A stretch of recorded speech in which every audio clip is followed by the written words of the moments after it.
এখানে নিয়ে নিয়েছি আমি চাল কুমড়ো, এই ছোটো ছোটো করে কেটে নিয়েছি। কেটে আমি নুন মাখিয়ে নিয়েছি, জলটা ঝরে যাবে। এখানে আছে নারকেলটা কুড়িয়ে নিয়েছি দেখুন। আর এখানে আছে মুগ ডাল, আর এই আছে ছানা। এই দিয়ে আমি আজ করব এই চাল কুমড়োর তরকারি।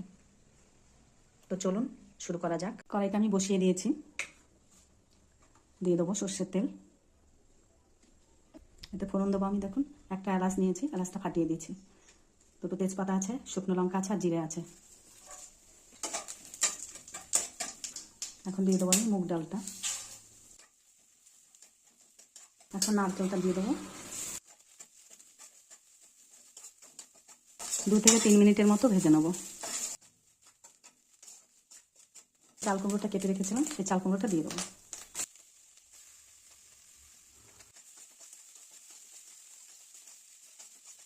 এখানে আমি একটা মশলা নিয়ে নিয়েছি। এখানে আছে আদা জিরে বাটা, হলুদ, আর এটা লঙ্কার গুঁড়ো। এটা আমি একটু জল দিয়ে গুলে এখন দিয়ে দেবো। দিয়ে দিলাম 3টে কাঁচা লঙ্কা, দিয়ে দেবো অল্প করে লবণ, আর দেবো স্বাদ মতো চিনি।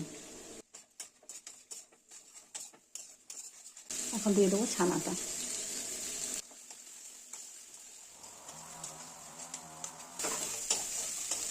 এটা আমার কষানো হয়ে গেছে। পাশে ফুটিয়ে রাখা জলটা এখন আমি দিয়ে দেবো।